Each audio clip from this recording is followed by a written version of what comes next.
Hi, Misha here, and having this rifle out, the Arsenal SAM7 SFC, for a few videos and whatnot, has made something interesting happen.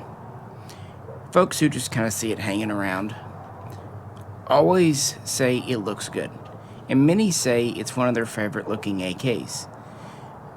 But what's really curious, some of these people aren't even gun guys. This size, this intermediate length, just seems to appeal to a wide range of people. And it got me thinking,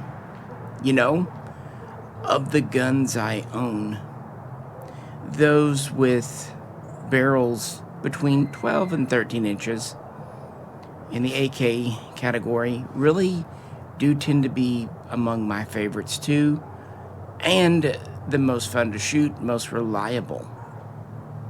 And some other kind of qualifications for this carbine size would be folding stock. Now, caliber can be whatever, although most I have, like this one, are in 7.62 by 39. So I thought it would be fun, where I finally kind of put this up for a while, to talk about how this intermediate size came to be the Goldilocks zone, if you will, of AKs. And in some ways it was a happy accident, and it definitely was not something that came out of the Soviet Union or even Russia. But we're not going to focus too much on this gun. In fact, we've got to go back nearly 50 years before it was even put into production.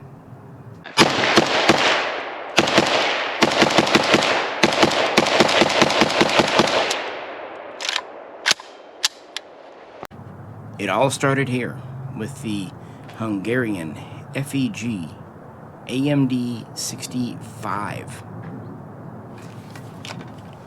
And before we really start, if you could, definitely please do like and subscribe if you haven't, because we need to get the likes up.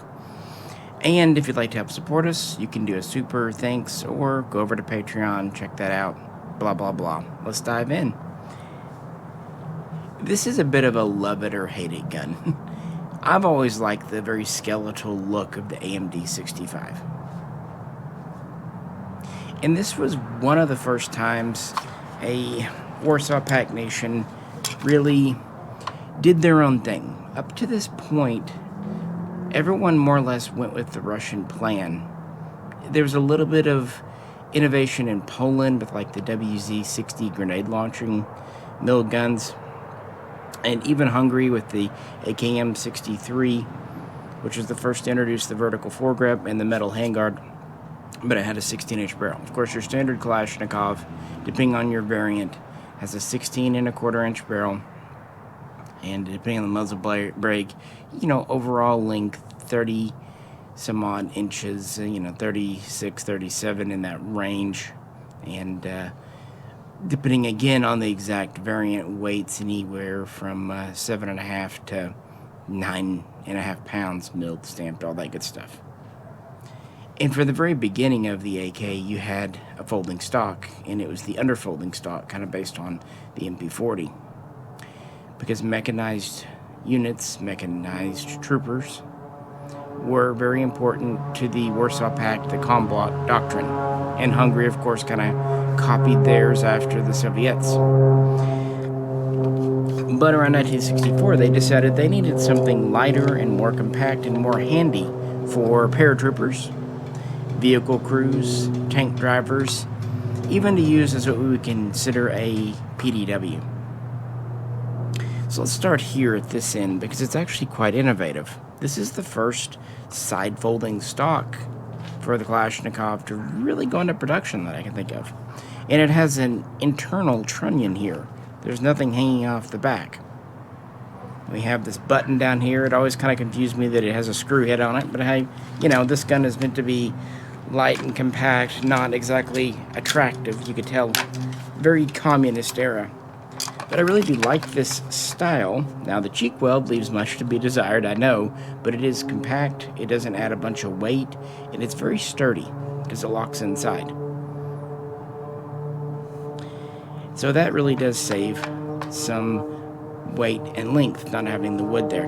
Now, your early AMD 65s would have had wood pistol grips, but very soon this very malleable plastic would come in, and they would copy the same handguard from the AKM63, but the gas tube is actually a little bit shorter because the gas piston inside is slightly shortened.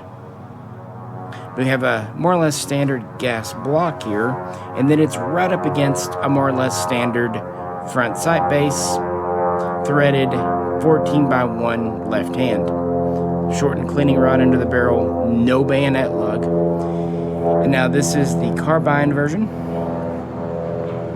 So it has an extension, and then it has the very iconic AMD 65 muzzle brake on a 12.5-inch barrel.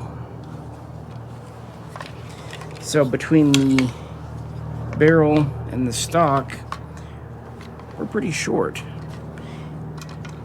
About 33.5 inches with the stock out, and 25.5 inches with the stock folded. And unloaded weight is about 7 pounds, so a little lighter than a standard AKM. There were a few ways they learned later on to save weight, but for a first effort, it mattered. And just to top things off, they developed a new pattern of compact 20-round magazine, so-called tanker mag. As far as I can recall, and I could be wrong, but I believe this was the first short AK mag to go into mass production and mass service. But let me know. I'm, kind of going off the cuff here because it's a warm day for once. Internally, this gun is pretty identical. It's on a 1mm stamped receiver, 2 lug bolt. The only real difference is that shortened gas piston inside with the slightly shorter gas tube. Interestingly, the lower handguard is standard, but the upper not. Standard top cover. And most of these originally had the leather sling that Hungary used, but it adds a lot of kind of bulk and weight, so I put the later canvas sling on. Why not? It is Hungarian, or at least it came with the SA-85. These were extremely popular guns. While the AKM63 would remain the frontline issue gun, later replaced by the AK63, these were developed in 1965, hence the name, put into mass production by 1966, and introduced into Hungarian service by 1967, and they would build them in quite large numbers through 1980 or so. And they were, yes, meant for paratroopers, but they really became more popular with tank crews and later security forces because they were just so light and handy. In fact, at the time, this was the lightest Kalashnikov made. And even after production ended, these would stay in not only Hungarian service, but they would be sold, exported all around the Comblok world. Some would end up in Vietnam. And in the early 2000s, they would actually have a modernization program, the AMD 65M, getting more modern grips, lights, the Berger and Thomat parts on them, even suppressors, which is kind of funny that they got this second wind when FEG itself was going out of business around 2004, 2005. Yeah. And quite famously, they would be given to Afghani police. Hungary would also send a few to Georgia in 2008, and more recently they would send some to Ukraine. Very much in service and use today. You can see all kinds of pictures around the world. It was a hit for FEG and really kind of sparked this innovation.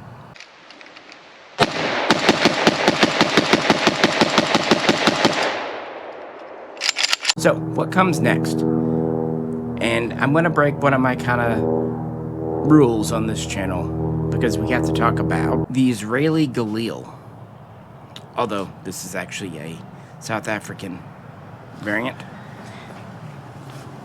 And normally I don't include Galils in my AK videos, not because I don't think they're worthy, much to the contrary, I think they're too worthy. I think Israel did enough of their own thing that they need to have the respect of being classified as their own gun.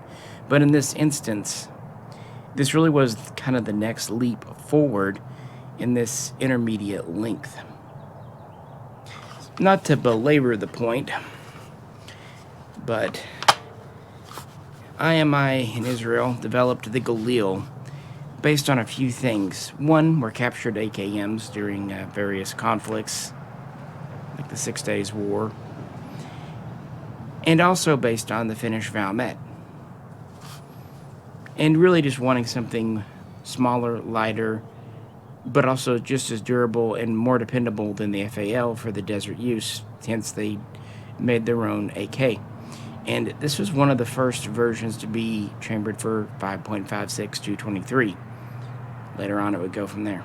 Of course they would carry over the machined receiver from the Valmet, but they would introduce a new pattern of folding stock, and the folding stock was pretty well standard for all Galils. Now this is, like I said, a South African LM5, the semi-automatic version of the R5, so the stock's a little longer. They put these into production around 1984 over there, and originally they were licensed from Israel. And then you have more or less standard handguard, and two versions of the Galil were put into production in Israel in the beginning, the ARM and the SAR, which are analogous to the R4 and R5 in South Africa. The ARM, often thought of as a light machine gun, it isn't. It was just a standard infantry version. It had an 18-inch barrel, light bipod, folding stock, full-length gas system. But this is the major contribution to the AK here, the combination front sight gas block unit. This was actually copied over from the original Valmet AK-62.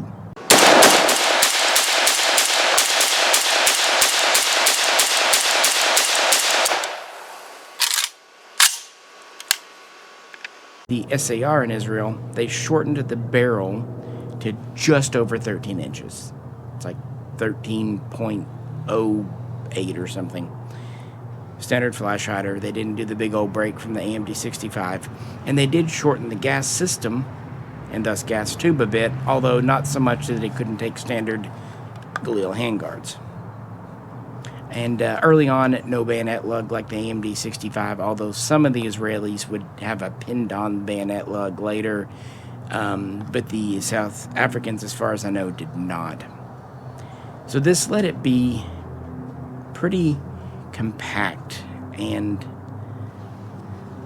was really popular with tank crews in Israel and just guys kind of walking the bush in South Africa. No, the SAR had a slightly longer barrel than the AMD65 because it didn't have the big old muzzle brake and it had the combo. Its overall length was only just a hair longer, about 33.5 inches. And you could obviously save quite a bit by folding the stock. In the stock, well, you know, you can do better as far as speed, pushing down and squeezing. It's faster. Now you do have a small block hanging off the back, but it's smooth and doesn't add a whole lot there. I should also just mention that this is a longer stock for the South African versions, so exactly how much length kind of depends on which stock you have on here, but depending on some, you can compact this down to not much over 2 feet. And because it used the standard flash hider, not a big extended one, and because of the combo device, and also because while the early ones had wood handguards in Israel, they very soon went to the polymer. We did save some weight, but we're still on a machined receiver. So the overall weight was a little over 8.25 pounds unloaded. So not bad. And it did not have a compact mag. It just used the standard Goldilocks 5.56 magazine.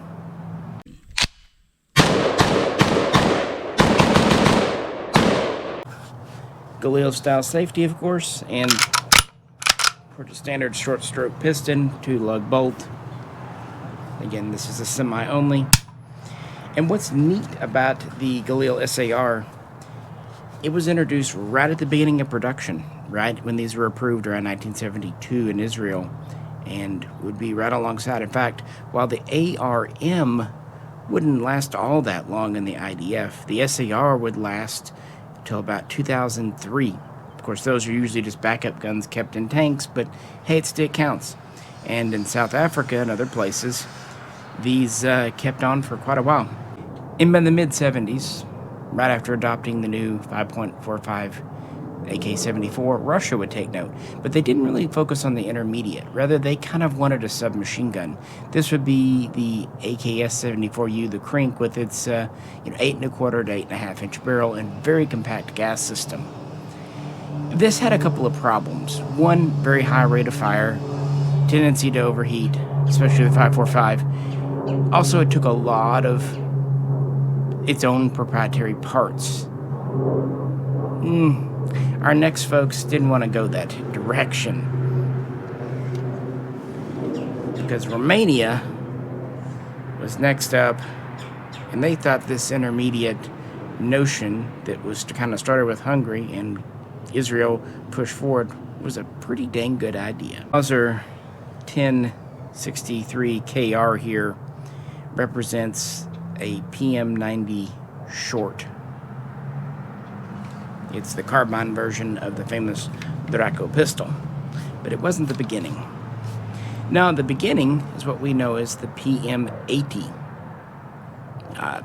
Future would put it into limited production, sometimes called the Commando, in 1980, firing 7.62 by 39. It used a combination front sight gas block along with a 11.9 inch barrel, give or take, we'll get there, and a shortened gas piston and gas tube, although it took standard handguards, including the upper. It was built on a standard receiver, although it did have a shortened rear sight, either 400 meters or 500 meters, depending on the variant.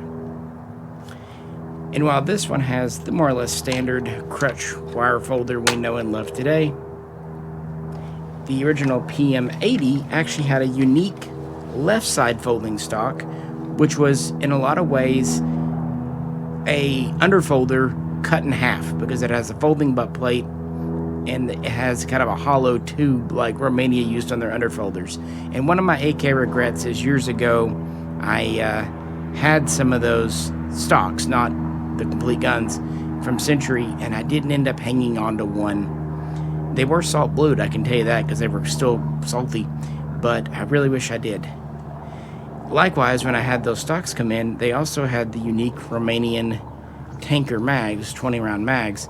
I didn't keep one of those either, but that was more intentional because I did hang on to two originally, and then someone offered me just too darn much money, so I let them go. They were basically identical to Hungarians, except the very bottom of the mag here was flat. For this one, just for funsies, I put in a North Korean tanker mag, which is not a very common mag either. So yeah, you had a very unique, really almost a one-off folding stock, and this is before Romania adopted 5.45, so it was in the 7.62 cartridge. And these guns were compact, really 33 inches with the stock deployed, and under 24 inches with the stock folded. Again, it didn't have a block hanging off the back, so that really helped. And muzzle device-wise, even though this one has an extension, I brought it out for you, at least one of them.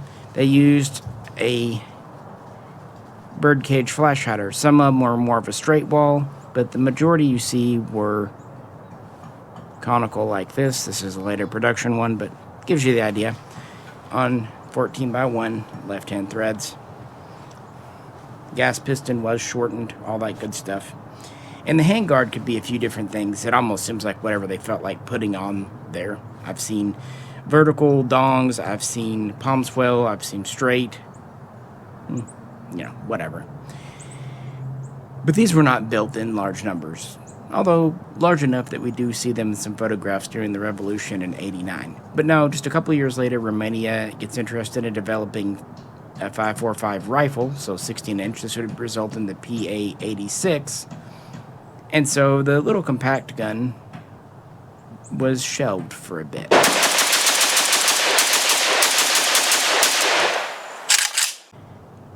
Immediately after the end of communism, Kuger tried to modernize the standard PM-63.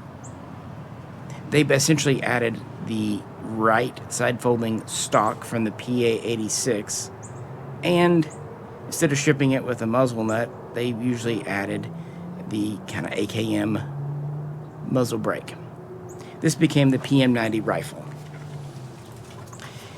And I should mention this style of folding stock came from East Germany. It was originally developed for their MPIS M72. It was copied by Egypt, at least the original version was. And Poland would copy it. Romania would copy it too, simplifying. A lot of the Romanians have a push button, but this one has the lever. Both are correct for the style of gun. And while it does add this block hanging off the back of the gun, the benefit is you don't have to have a unique receiver. The AMD65, while with a good stock, it's not the fastest to deploy, and you have to have a special rear trunnion and receiver. This meant you could just swap between a fixed stock and a folder. It economically made sense. So they got rid of the PM80's unique stock, which had an internal trunnion, more or less like the AMD65 and the way it went in, and went to the external one. So after the PM90 rifle was 16-inch barrel, they introduced the PM90 short. And this was in 7.62x39 again, and it seems like it had a slightly longer barrel at about 12.2 inches. There are definitely two different lengths of gas tube and corresponding gas blocks. There's a few variations in this, so yeah. And these PM90 shorts could either have a muzzle nut, a muzzle brake, or that conical flash hider. Of course, this one has an extension from the factory to make it legal, but it does have the 12 and some change barrel underneath. The gas piston is shorter, as is the tube, but again, takes standard handguards. The rear sight is smaller in the calibration, but otherwise it's a standard gun. And by going with the combo device and also a slightly shorter barrel and a less chunky muzzle device, they were able to get this lighter than the AMD 65. Depending on the version, it's around 6.8 pounds.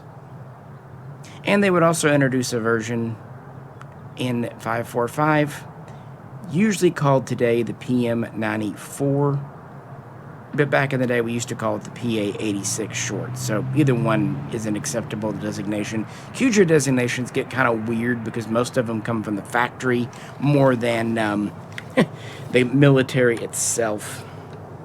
And of course these were offered for export as the AIMR, the AIMR.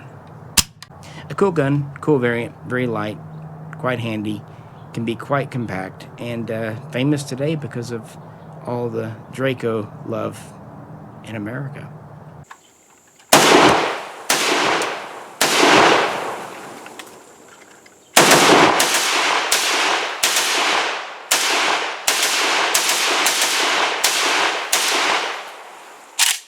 So what's next? Where do we go from here? By the way, by this point, the more modern green sling is replacing the leather as well. We're entering into the post-communist era. You may have noticed we have not talked about Russia at all. In fact, in the Soviet era, the closest they ever came to doing an intermediate was the AKS-74U, the Krink.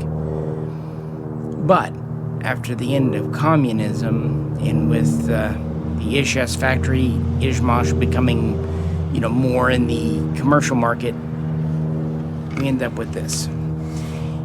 The AK-74M was an outgrowth of the original and nominally ready to go by 1991. By 93, they thought, let's make a family for our use and export based around this, and this is where we get the AK-100 series.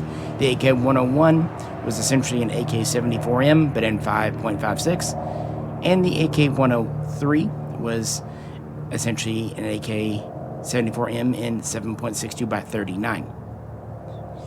Those are all 16.25-inch barrel guns. Yeah.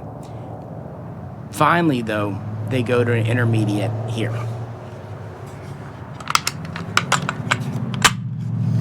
And gas tube rear, they're almost identical to the AK-74M, except a shorter 500-meter rear sight instead of 1,000. So the smooth top cover, rail, the 5.5 millimeter left side folding stock, feed from standard mags made of polymer hand guards with heat shield, all that good stuff.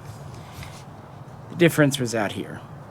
Again, unlike the Romanian gun, this actually took a standard gas tube as well, and they were able to make that happen because of the new type of gas block. The carbine versions were fitted with a 12.4-inch barrel, so a little bit shorter than what we've seen before. And it had the 24 millimeter threads of the 74 with the long collar, short cleaning rod, no bayonet lug, yada yada. Of course, this one has the extended CNC Warrior on here, and this is my KUSA KP104 carbine now. A gun that just about everything I do really enjoy.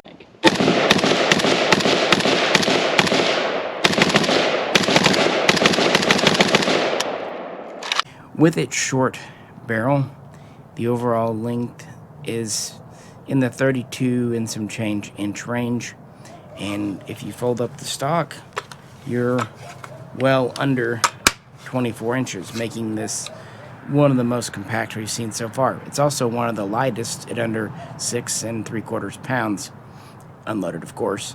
Even though the updated 100 series has slightly heavier receivers and has the rail and everything standard, they save weight by the polymer furniture and magazines and whatnot. They also saved a little bit of weight and length with the standard muzzle device. This is original Russian. You might first think this is a crank brake, but it's not. It's shorter with just a smaller expansion chamber than the flash rider cone. Notice there's just one step. If you look at a crank, there's another step here and it's longer. So that's an easy way to tell in a picture if there's one or two steps, because it did not need near as much expansion.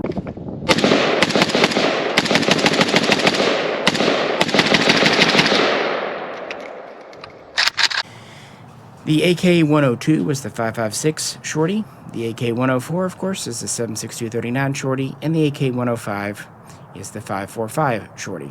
These were introduced nominally around 1994-95, but they don't seem to have really gone into much production until 2000, 2001. Russia had a pretty major economic thing in 98, 99, so yeah. But they have been pretty successful. Not only has Russia, either the military or the police, ordered several shorties, usually the AK-104 or 105, but they've exported them to places like Venezuela, Egypt, and it's a short, handy little gun that really does away with a lot of the shortcomings of the previous AKS-74U. It doesn't tend to overheat. It has better range, better accuracy. You aren't adding much weight, and you're adding, roughly 4 inches length, but still not bad. But also, for a military, it takes almost all standard parts, including a full-length gas piston, which means a standard bolt carrier, The only real proprietary parts, like the gas block and muzzle device, aren't ones that are going to need routine replacement in the field. So, yeah, for only a few parts changeovers, you are getting quite a bit of benefit with this gun. And now we kind of circle back around to where we began.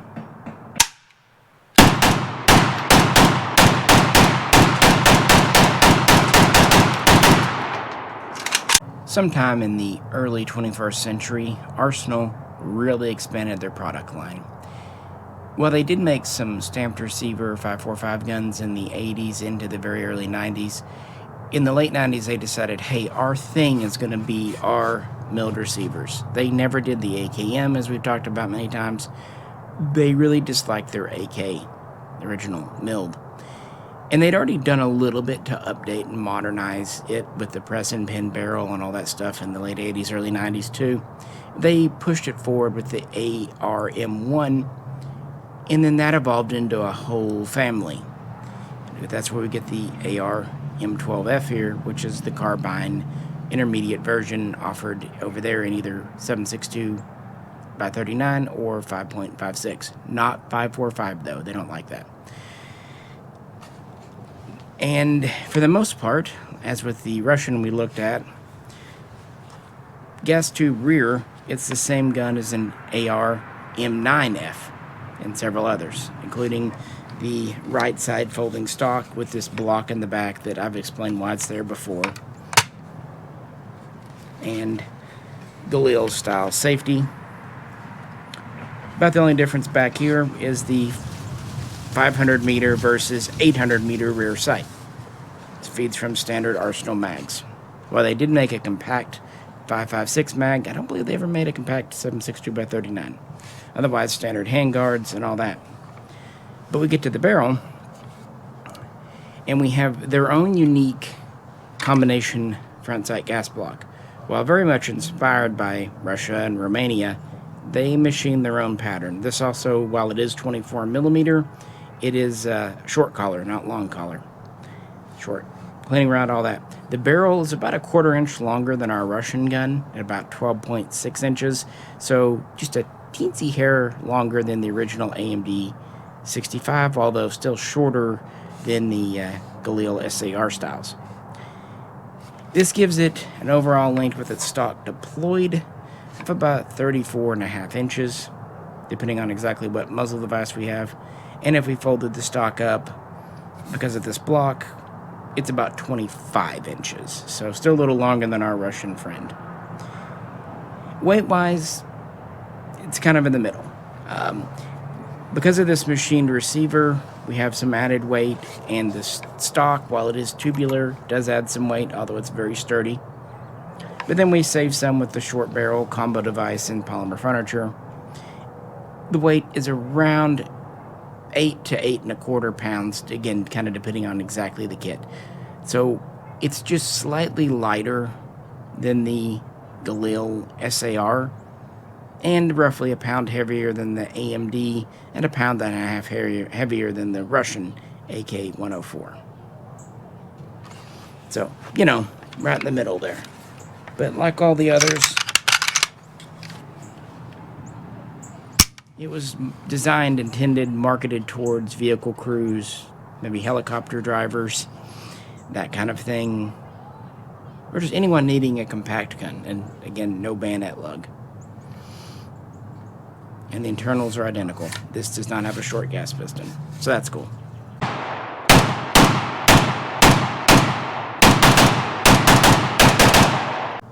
All started here with the AMD, and I tried to hit most of them, and really all that we have in America. There are a few other intermediate guns. For example, there was a Chinese Type 56-2 Bakelite folder with a shortened barrel, and a few others.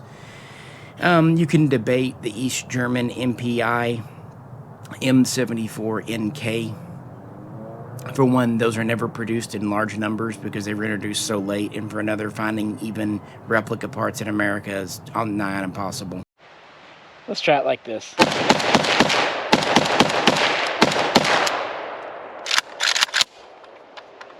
course, Israel produced the Galil SAR for many export customers, and several parts kits have come into America. And the R4 and R5 did very well in South Africa, and that leads to the modern-day Galil Ace series. And we do see intermediate length guns in that series as well, the 13 inchers and whatnot, available here, there, everywhere else. So those have been pretty successful.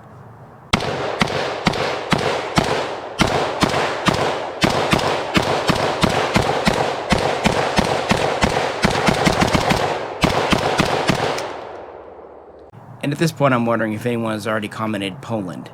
Yes, Pioneer Arms did have the little help-up pistol, which was basically this size, you know, a 12-inch barrel, looked like a lot like a Draco.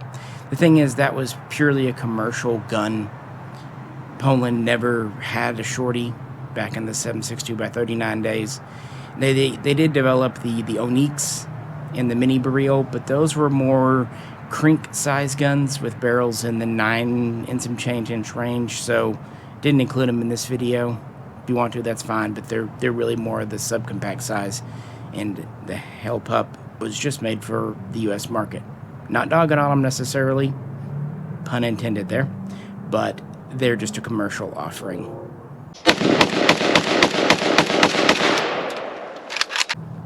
As for Russian guns, we were frankly blessed to get the Saigas for as long as we did.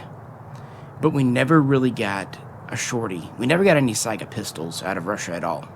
And as far as the rifles we had, they almost all had 16-inch barrels. There was the SGL-22 I alluded to earlier, which did have a combo block on it, but it still had a 16-inch barrel. Its major problem was that it had a fixed rear stock, not the folder. So converting one over to AK-104 would have been a lot of work. And I don't believe there was ever an SGL-32, at least not outside the prototype stage in 5.45. If so, I would have really loved to do an AK-105. And so for a lot of folks, the SLR-106CR, SLR-107CR is good as it gets. And they are good guns, Bulgarian factory guns. This one has been a lot of fun and very reliable for me. And it's kind of the quintessential intermediate gun now. Russia was late to the game, but when they came in with it, they really did knock it out of the park with this configuration, really emphasizing the best features of doing an intermediate, but the parts compatibility, the reliability, the added range, but still yet managing to have one of the shortest and lightest we've looked at today. And they're going strong. Maybe one day we'll get new ones like this, or maybe imports, but for now, that's what we got, guys, and that's kind of, you know, where this is at. But what do you think? Like I said, having the arsenal out for the last few weeks has had a lot of people was walking around, friends, family, commenting on what an attractive gun it is. Do you like this size, or maybe you like going smaller with the crink style? I definitely like the Mini Baril. I think it's a great gun. I could have included the Zastava M85 and M92. They're kind of on that line because they have 10-inch barrels, so they're literally in between an AKSU and this, but I thought, they do lean more in towards the crink range. That's not to say I hate them. In fact, we should probably do a video soon on them again. Why not? I just thought this was a fun little topic. But let me know your favorite, your thoughts. If you could, as always, please do like, share, and subscribe. I'd like to help support the channel. Doing that goes a long way. You can always do super thanks or Patreon. And we'll keep on getting to the range and talking AKs and other things as much as we can. This is Misha. Catch you very soon next time.